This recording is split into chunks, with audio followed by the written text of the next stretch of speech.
Hello and welcome to Go Ballistic. We'll look back on the weekend and what a weekend it was in the Scottish Premiership again. Later on the show we'll speak to Kris Boyd about the latest from Rangers as John Bennett steps down as chairman and Dave King offers to return to Ibrox. But first, Robert Grieve, our chief football reporter, chief football writer even. Get it right, Roger. You were at Celtic Park on Saturday, a 2-0 win for Celtic against Hearts. Perfect preparation for the Champions League Open on Wednesday night. All's going well for Celtic right now, on the park and off the park as well. I mean, pretty dominating game against Hearts, as they have been all season. Yet to concede a goal at any point, 100% records. And as you say, perfect preparation for what's a huge European night on Wednesday. Tell me about Arne Engels. First start, first goal, hit the post, man of the match performance. Look, the business. It's amazing what you get for £11 million. It really is. I mean, he's 20 years of age, so it looks like the sky's the limit for the kid.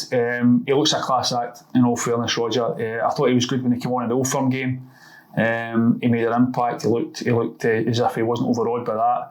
And then we saw it again against Hearts, the penalty situation. Who's going to take it? And Engels steps up, grabs the ball, and very calmly slots past Craig Gordon. Yeah, he looks a class act, and I say only 20 years of age. Brendan Rodgers was glowing after the game, talking about him, the way he presses, the way he runs, the way he moves, the way he passes, everything about him. He's a modern day midfielder. It looked hard and harsh on Paulo Bernardo after his Old Firm performance to be left. You need to put your teeth back in. To be left out of the team. But when you see a performance like that by Engels, you can understand why Brendan Rodgers made the decision. Yeah, I was actually surprised to a certain extent before the game because, as you say, Paulo Bernardo was outstanding, I thought, against Rangers in that Old Firm game.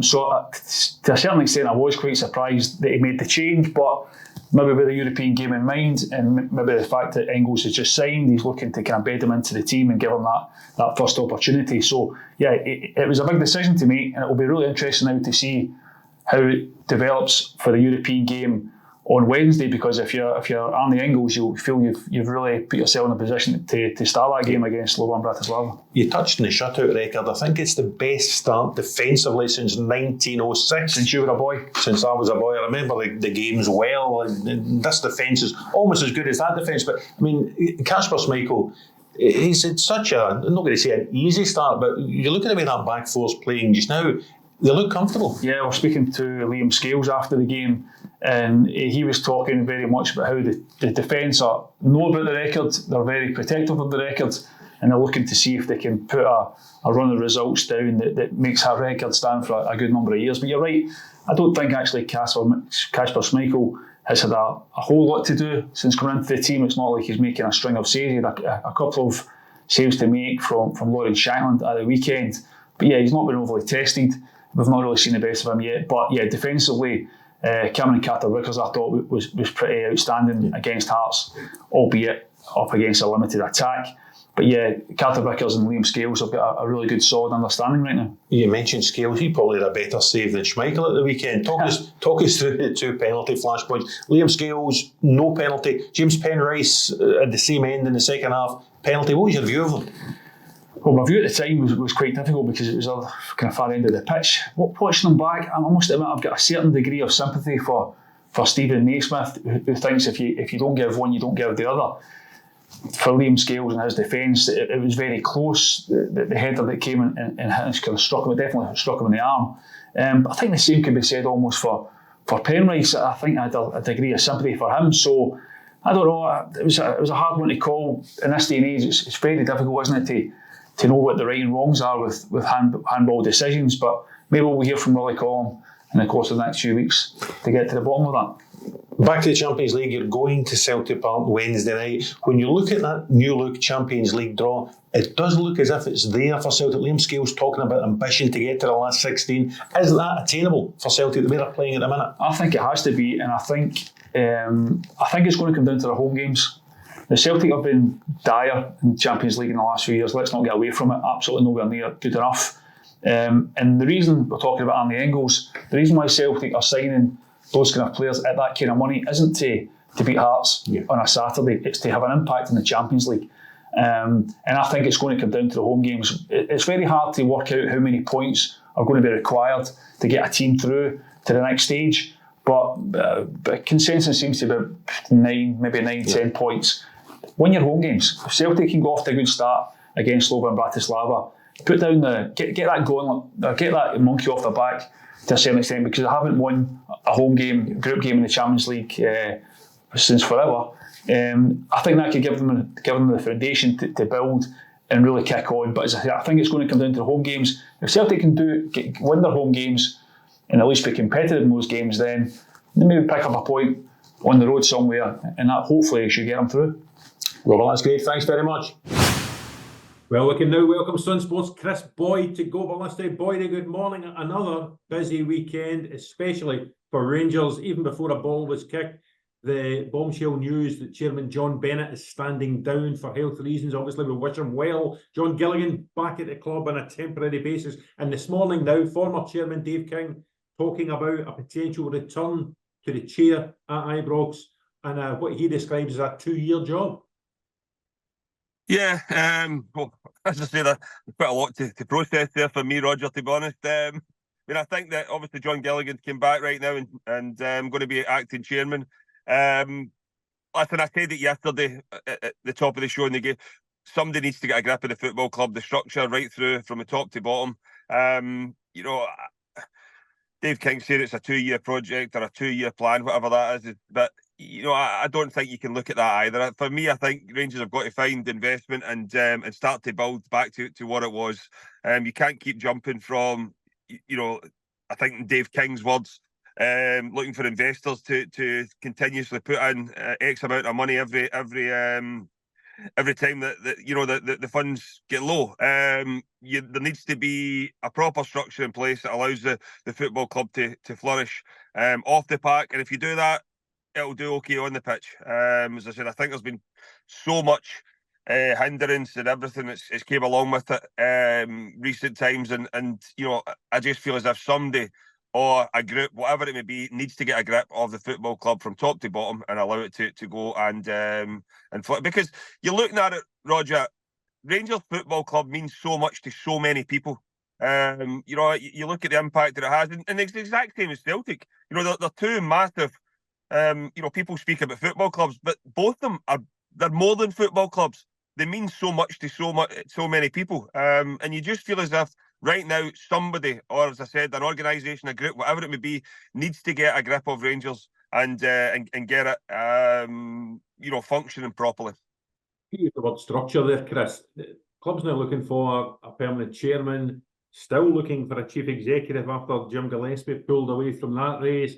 It looks as if there's almost a power vacuum inside the club. Dave King touched on it this morning. Who is actually running Rangers? And does that put undue pressure on Philippe Clement when he is basically the public face of the club and having to answer questions on more than just the football? Yeah, well, you know, and I think people speak about, you know, what happens on the football pitch and, you know, the football department, it doesn't really impact them. I'm not buying that, because I think it does. As you say there, Philippe Clement's going into press conferences. He's going to have to answer questions on what's happening above him, where it shouldn't really be the case. You know, he's got so much to focus on in terms of, you know, the structure of his team and the way he's playing and how he wants his players to play.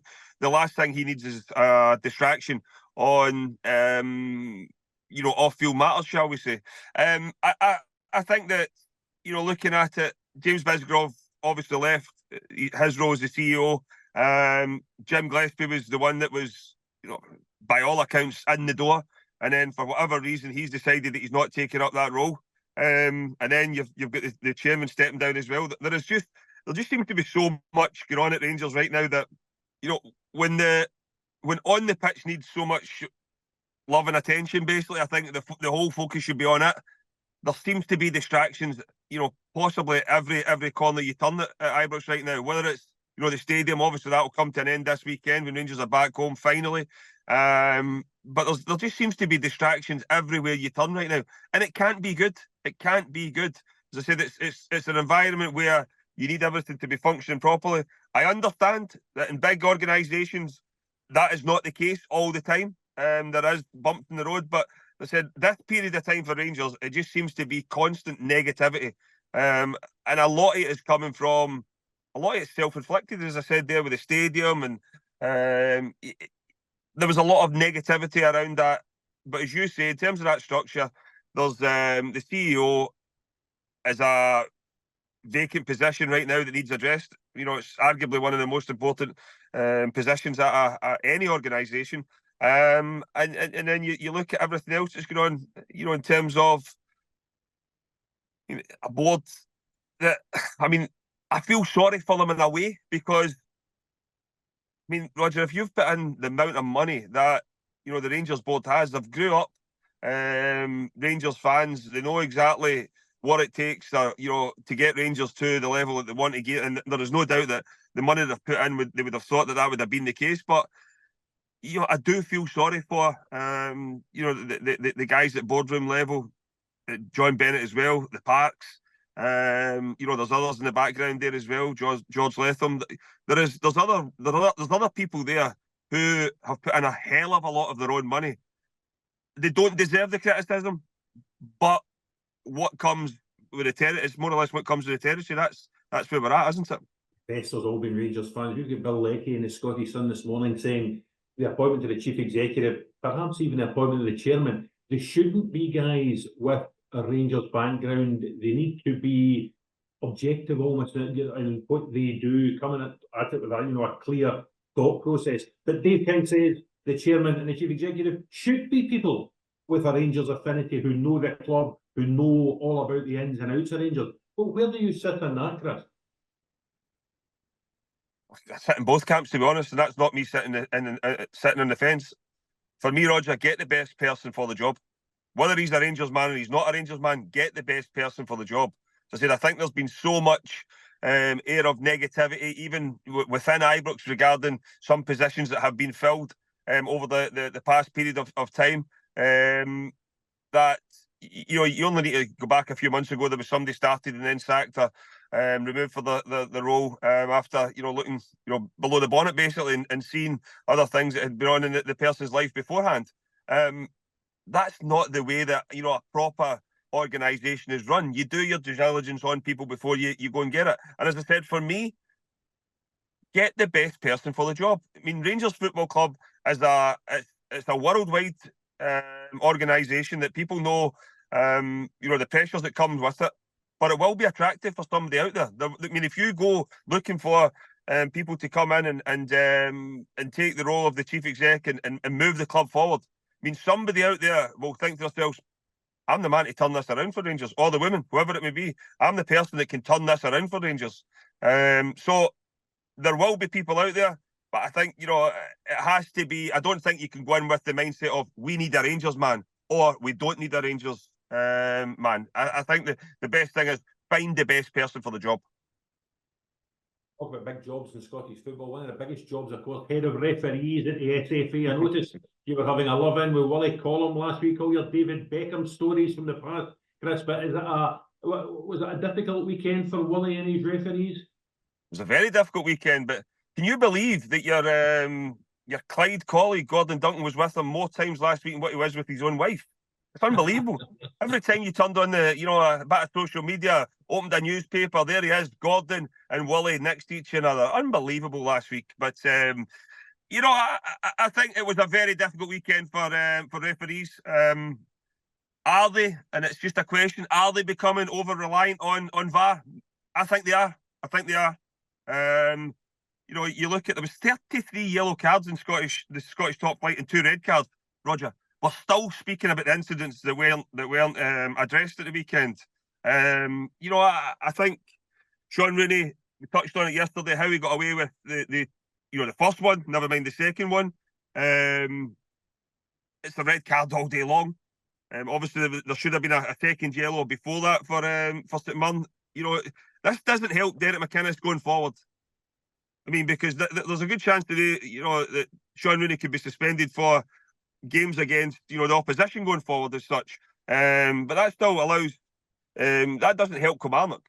They had to play a large chunk of that game on Saturday with 10 men. Joe Wright with another act of stupidity as well for me.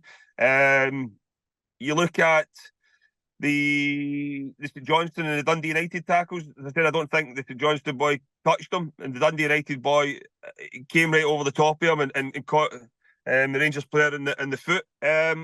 So, I mean, there was a lot of inconsistency, shall we say. And not only that as well, I think there was decisions made on the pitch that were corrected by VAR and they were wrong. You know, I think that, I mean, Wally and Gordon done their programme. I think it was half an hour for, you know, the opening period of the season so far.